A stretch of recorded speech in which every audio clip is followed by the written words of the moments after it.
Hello everybody, welcome to Little Rusty Bucket. Subscribe to the channel and drop a like on this video. Trying to hit 40k subs over here, so that subscription would be much appreciated. So I am here to once again talk about Josh Giddey because he has officially ended his free agency saga, agreeing to a 4-year, $100 million contract, paying him out $25 million a year annually, which amounts to about 15% of the total salary cap for the Chicago Bulls. He has been a part of the many different players in restricted free agency this year who I've talked about. I talked about this with Cam Thomas taking the qualifying offer, where it's these players who like have an amount of proven that like they're clearly worth a good amount of money, but not an amount of proven that suggests that they're worth the amount that they are asking for. Cam Thomas ended up having to take the qualifying offer. Jonathan Kuminga is also dealing with a similar situation with the Golden State Warriors. He is not yet signed. There is also Quentin Grimes, but Giddey has gotten his payday. Not quite the amount that he wanted.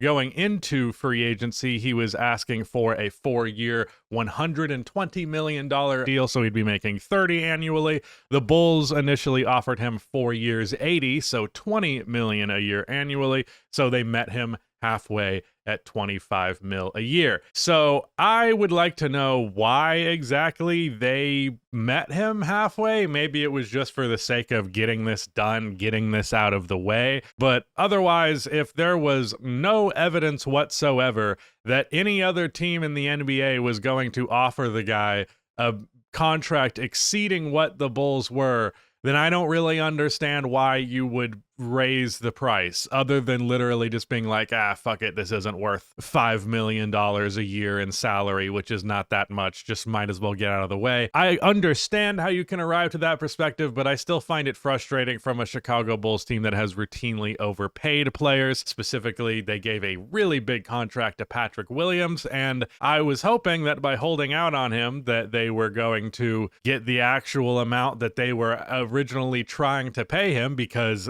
there is no leverage on Josh Giddey's part to get anything different, but no, it did not go that way. They decided to capitulate and meet him halfway there. It's better than if they just outright gave him exactly what he was asking for, because that is the type of thing that they would do, but nevertheless, I'm still a little bit annoyed that they bent the knee even a little bit when it was not necessary. At the same time, I'm also not that personally invested in the Chicago Bulls anymore, at least not as much as I used to be. I still do care. I still am invested. I still get bothered by things, but like at a certain point when a team has hurt you enough, you kind of just grow numb to it and don't care anymore, and that's exactly how I feel at this stage of things. That said, just to go over some of the feelings I have about Josh Giddey, I've talked about him extensively on this channel already, extensively on the Rusty Buckets channel as well. When he was in OKC in his first year, 2 years, I did believe that the guy had upside because he was a very big point guard with very clear passing ability, but his game would need to develop pretty substantially in order for him to be good. Now, I did believe that it was possible because he was also super young while he was showing these signs, but over time, I just came to the conclusion that his skills that are at his weakest probably aren't ever going to get to the point of being actually good.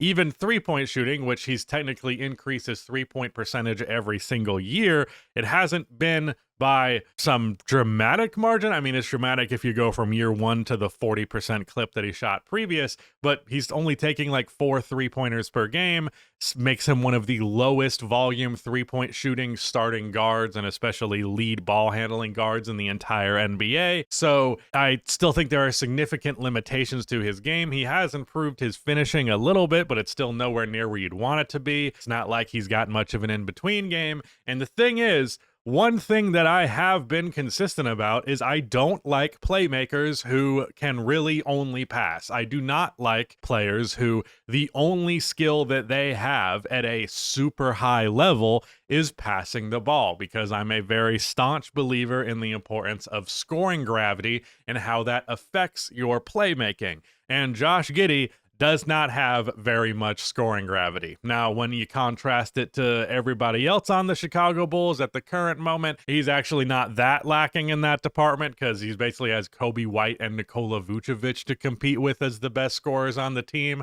Maybe Modest Buzelis in this next upcoming season. I do think he will get a lot more opportunity, and I'm excited for that. Ultimately, I'm just not a fan of dudes who pass really well, and that's about it. And for Josh Giddey, it's hard to say that he does anything at an elite level besides for passing the ball. And to pay that guy $25 million a year, I just don't think a lot of NBA teams would do that, even if they had the opportunity to, which they very much did not, given the way that NBA free agency currently works, where teams just don't have any fucking money to work with anyways. Like, I don't doubt that some NBA team, if they had the capacity to, would have offered Josh Giddey upwards of $30 million, but I definitely wouldn't make such assumptions automatically. He also rebounds well. I'll give him that.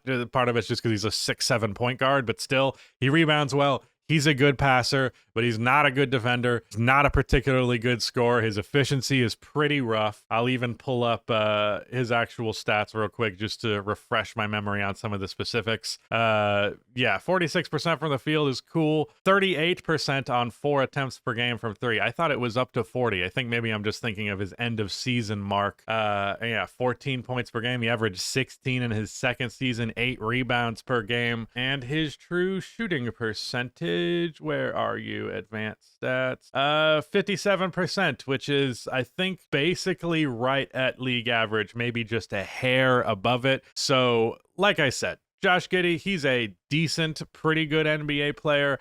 I just don't believe that the last run that he had towards the end of the year, where he was putting up like a 20-point triple-double over how many games, I just personally am not one to believe that that's the player that he is. I think he's a lot closer to what he was earlier in the season, which is a guy who can get you quite a few assists, a guy who can score a little bit, and a guy who can rebound. Yeah, I just don't think he's particularly good, and I have held strong that I do not like that archetype of player forever now.